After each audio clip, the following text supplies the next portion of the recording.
All right, in this lesson we're going to talk about an overview of the types of chemical reactions, and we are going to also talk about the first two, which are composition and decomposition. So before we start the overview, let's define our codes up here. A and B we'll use to represent metals, and X and Y we're going to use to represent nonmetals.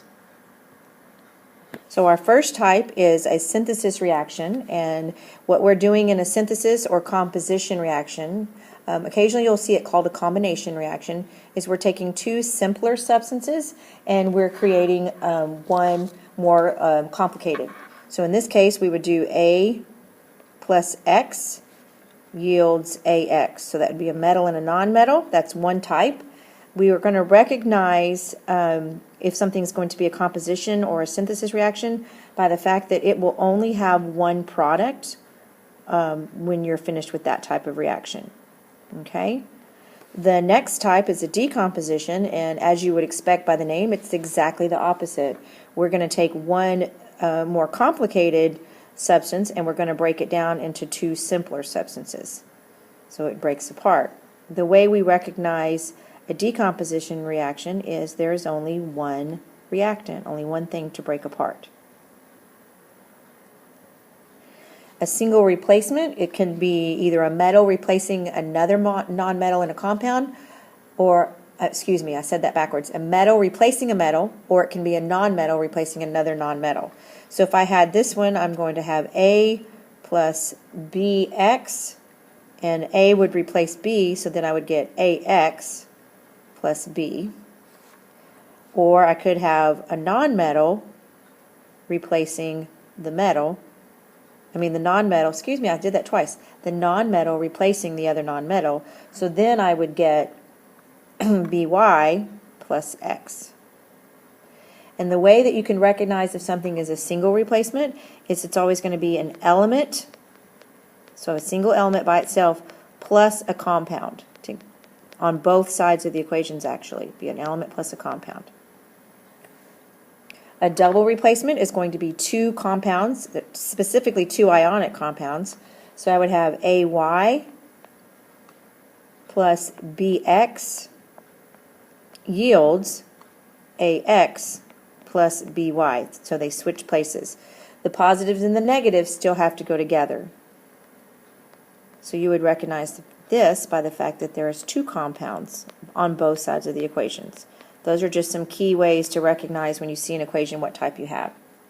The last one is a combustion, which means I'm burning something, and it's going to involve a hydrocarbon, so I'm going to do this CH with numbers because those can vary.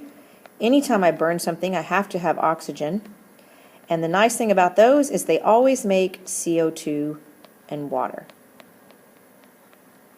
And the way you'll recognize those is it will have a hydrocarbon, which is hydrogen and carbon together. And that is something we usually will go ahead and give you the formula for. Excuse me. Okay? So let's go on to talk about composition reactions first. All right, so a little more detail about composition or synthesis is where two or more substances, elements or compounds can combine to form one more complex.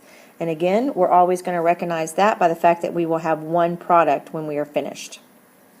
Okay, so let's work a couple of examples, or actually let's talk about the examples in your notes.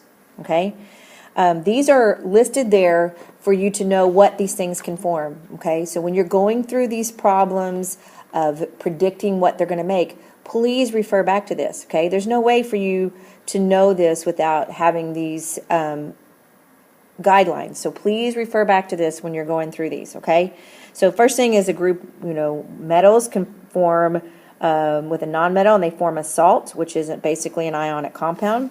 So when we say salt right there, let's put in parentheses. Basically, it's an ionic compound, a metal plus a nonmetal. Abbreviate a compound like that. Excuse me, two nonmetals are going to form a molecular compound because remember they're sharing their electrons.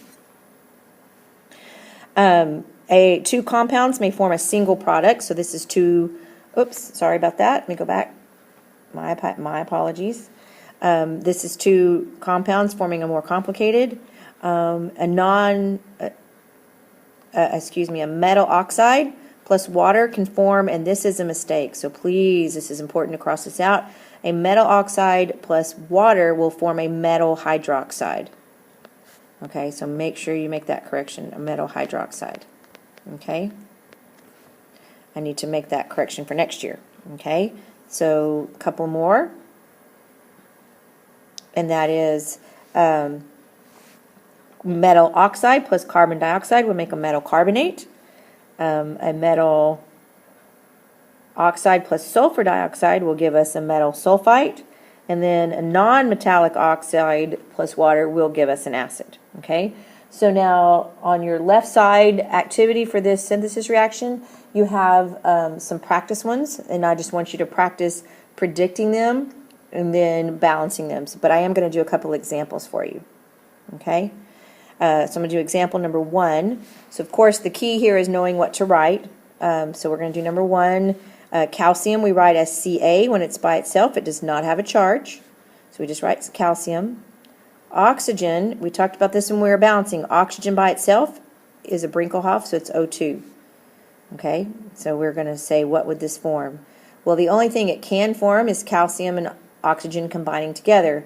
So this is where we would go look at our charges on our pink sheet, or knowing where they are on the periodic table.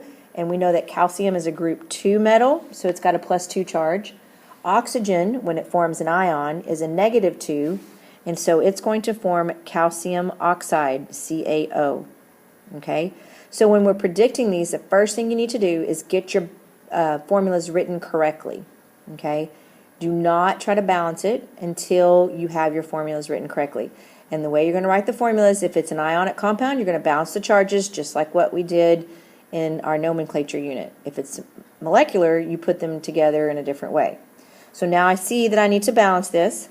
So I see that I have a 2 right here for oxygen, and I only have a 1 right here. So the way that I can fix that is to put a 2 in front of there. And now I have 2 calcium, so I need to go back and put a 2 in front of there. And now I double check that I have 2 calcium and 2 oxygen on both sides, and I do, so that is balanced. Okay? So now let's do number 5, which is hydrogen and chlorine. Those are both Brinkelhoff elements when they're by themselves. So we're going to write H2 plus Cl2. Now we have that written correctly, so now we ignore those subscripts when we write them on the other side. Now we look at what the charges of those things would be, and we put them together based on that. So we know that hydrogen, when it's in a compound, is a +1, and chlorine, when it's in a compound, is a -1. So they go together in a 1-to-1 ratio, so it would be HCl.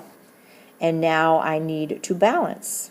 Okay, I have 2 hydrogen and 2 chlorine, so it's very easy to fix by putting a 2 right here. Okay, so now let's do number 11. I have aluminum plus oxygen.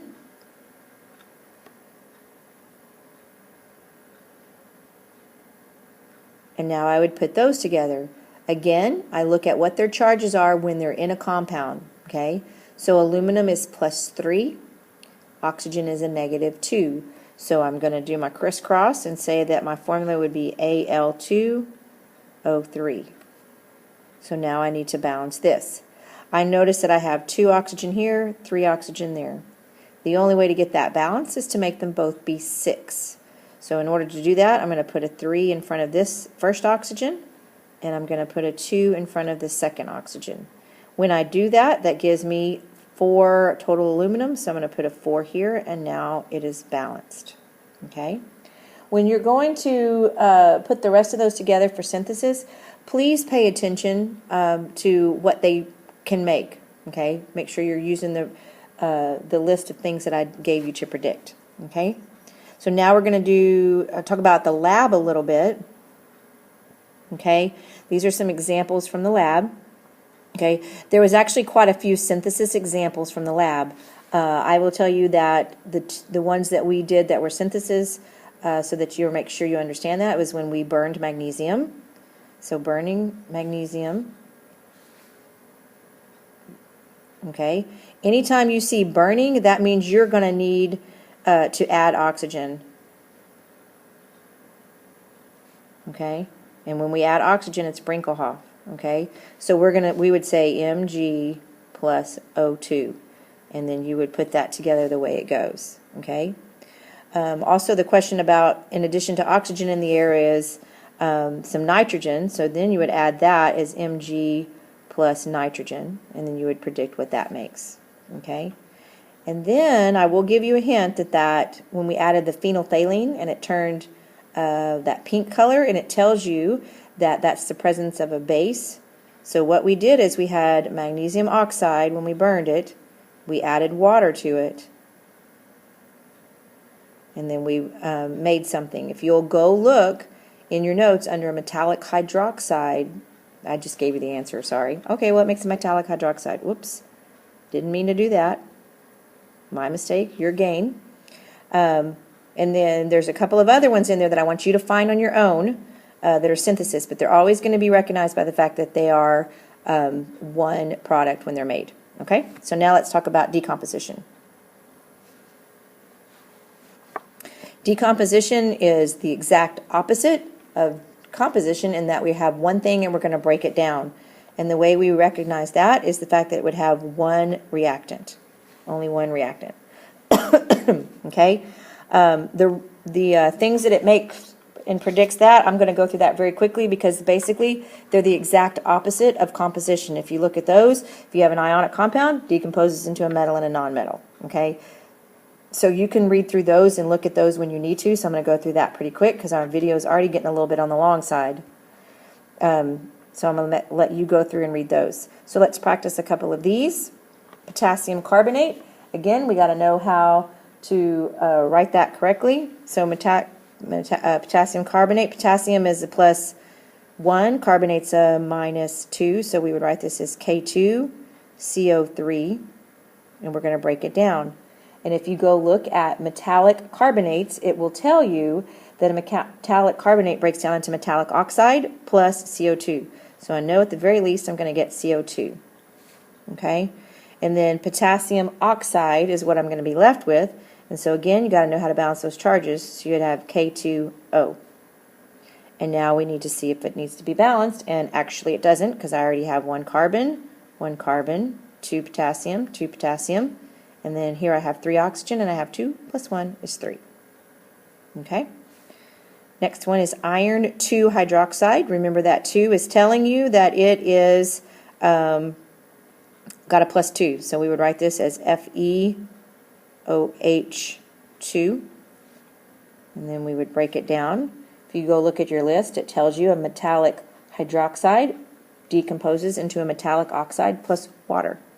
So I know I'm going to get water. And I'm going to do metallic oxide, which will be iron 2 oxide, so it's just going to be FeO.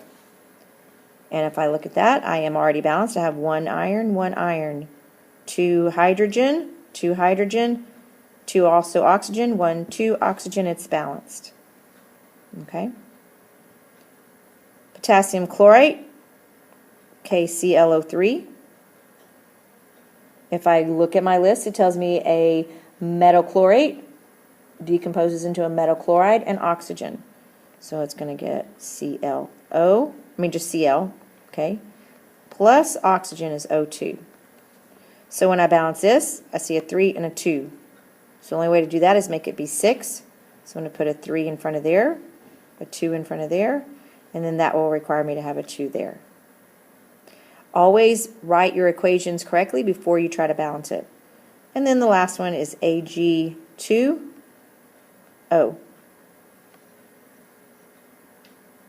Because silver is a +1, oxygen is a -2.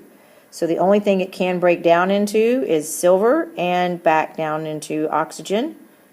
And remember, when we write oxygen by itself, we have to have a diatomic. So I have to put a 2 in front of this formula so that I can get 2 oxygen. And then when I do that, that requires me to have a 4 in front of silver. Okay? All right, let's talk about examples from the lab. And there really were no examples of decomposition in the lab. Okay? So no examples from the lab. We didn't do any decomposition reactions. Okay? And that ends the video lesson for today. We'll talk about double and single replacement and combustion in the next lesson.